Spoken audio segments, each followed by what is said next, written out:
जय हिंद फ्रेंड्स। मैंने अपने जीवन में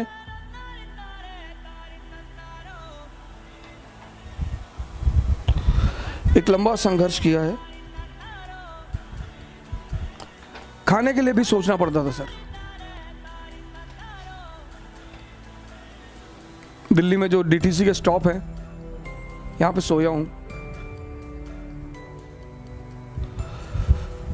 गुरुद्वारे में खाना खाया हूं। एक होटल के बियर बार में काम किया हूं।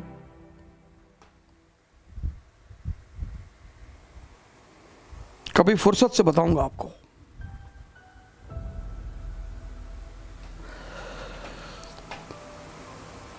लेकिन बाबर की एक लाइन कभी कभी होता है ना कि कुछ चीजें आपके सबकॉन्शियस में बैठ जाती हैं। मैं आपसे कहता हूं बायोग्राफी पढ़िए, ऑटोबायोग्राफी पढ़िए, पता नहीं कौन सी लाइन आपके जीवन की दिशा निर्देशक बन जाए। और जब वो कहता है कि क्या हुआ जो मैदान हार गए, अभी सब कुछ नहीं हारे। वो अदम्य साहस और इच्छा शक्ति जो सर झुकाने और सजदा करने को तैयार नहीं। सर ये लाइन तो दिल में बैठ गई है सर। कयामत तक लड़ेंगे, कयामत तक लड़ेंगे सर। दिल्ली के लिए लड़ेंगे, काबुल के लिए लड़ेंगे। लड़ना ही जिंदगी है सर, और कुछ है ही नहीं। और दूसरा आदमी जिससे मेरा बड़ा लगाव है, अक्सर जब मुझसे लोग डायरी वायरी देते हैं, वो स्लैम बुक वगैरह की, इसमें कुछ लिख दो, तो मैं बस 2 वर्ड लिखता हूं, लिव डेंजरसली। नीचे का स्टेटमेंट है सर, स्टेटमेंट कोट है उसका, कहता शांति से मत, लिव डेंजरसली। मेरी डायरी का पहला पेज, हर साल जब डायरी खरीदता हूं तो उस पर यही लिखता हूं, लिव डेंजरसली। जिंदगी के कॉन्सेप्ट क्लियर है। नौकरी एक ही करनी थी, वो मिली नहीं। उसके बाद नौकरी करनी ही नहीं थी सर। मैं किसी की नौकरी कर ही नहीं सकता सर, किसी की। मैं जिसके भी साथ काम करता हूं उसको एक बात स्पष्ट तौर पर बोल देता हूं, हुक्म मत चलाना। वो तो हमने अपनी अम्मा का नहीं सुना। वो हमेशा हमसे कहती रही, निकाल देंगे घर से, निकाल दो। अब राजा मनकापुर थोड़ी हो कि 10,000 बीघा खेत है तुम्हारे पास, निकाल दोगी। कितना खेत होगा? 15 बीघा होगा, 20 बीघा होगा, 30 बीघा होगा, बहुत होगा 50 बीघा होगा। राजा कुंडा थोड़ी हो कि 1 लाख बीघा खेत है, निकाल दो।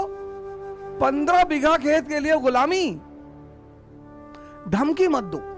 और जब मेरा अंतिम अटेंड निकल गया और जब उन्होंने मुझसे कहा कि भिखमंगे हो गए हो तुम, अब जिंदगी भर मेरे टुकड़ों पर जिंदा रहोगे, उनकी इस लाइन ने भी जिंदगी को बदला सर। मैंने कहा ताने मत दो, कहीं दे रही हूं, हिम्मत है तो जी के दिखाओ। हाँ, मैंने कहा दिखाएंगे। बोली जा रहे हो क्या घर से? मैंने कहा जी। हाँ, बोले तो ये कपड़ा भी उतार दो, ये पैंट, ये शर्ट और वो अंडरवियर बनियाइन, वो भी मेरे ही पैसे की है। बहुत ताव है तो उतार के जाओ।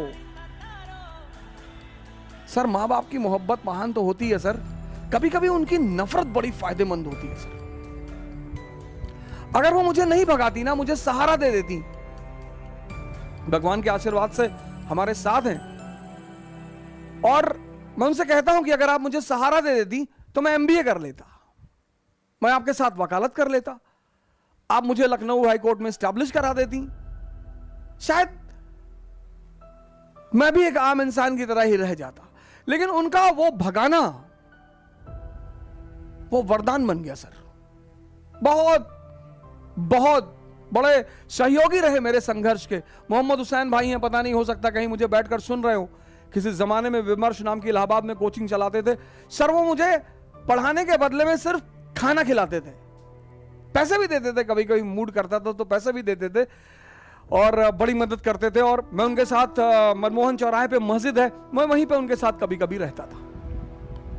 अटाला ले जाते थे कबाब और रोटी खिलाने के लिए सर। वो मेरे संघर्ष के बड़े महत्वपूर्ण साथी हैं सर। इंसर्च एकेडमी चलती थी, कुंदन राय भाई हमारे, पता नहीं हो सकता शायद हमें कहीं सुन रहे हो, उन्होंने बड़ी मदद की सर। सबसे अहम आदमी जो रहा जिसका नाम मैं लेना चाहूंगा वह है सुरेश सिंह। एटीएन एकेडमी चलाते थे सर।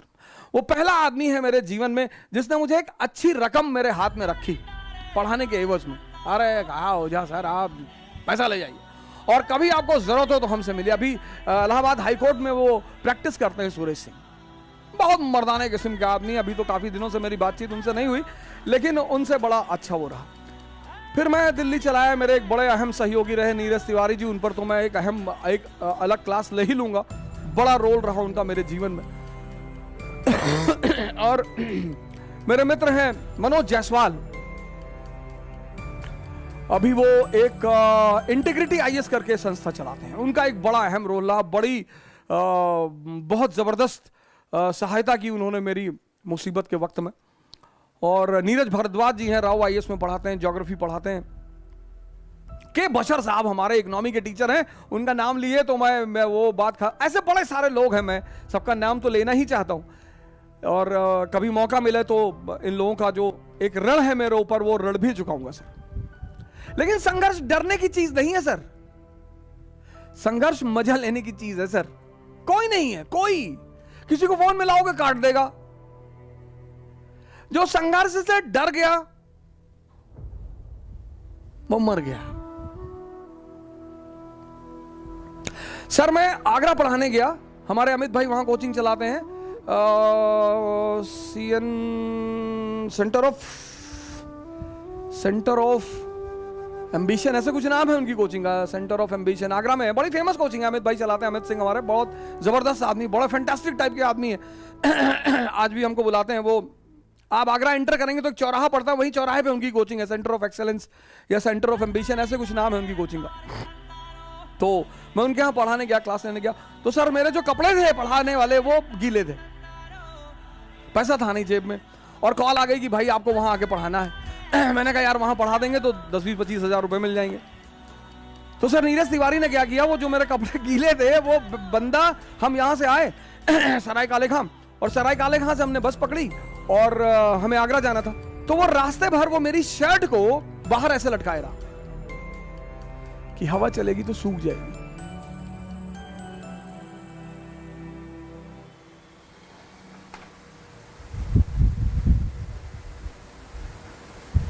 अब तो कोई डरा ही नहीं सकता सर।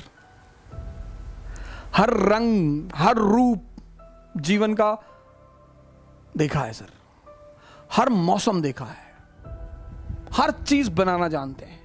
मटन करी बना ले तो ताराचंद में बम बनाना भी सिखाया जाता है सर। हमारा केपीयूसी छात्रावास तो उसमें डिग्री देता है सर इलाहाबाद में कि कितनी आवाज पैदा होती है। इलाहाबाद एक बहुत ही महान सेंटर है सर, बहुत महान। विद्या का क्षेत्र है, हिंसा का क्षेत्र है, क्रांतिकारियों का क्षेत्र है, और उसको फिर से एक बार भारत के पटल पर उभरना पड़ेगा।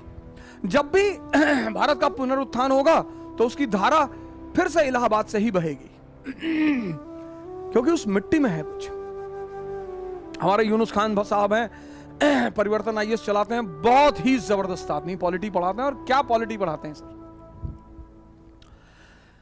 तो मैं ये कहना चाहता हूं कि संघर्ष अब तो सर ये लगता ही नहीं सर। यही मैं आपसे कहता हूं, कभी फुर्सत मिली तो अपने ऊपर ही पूरी कहानी सुना दूंगा।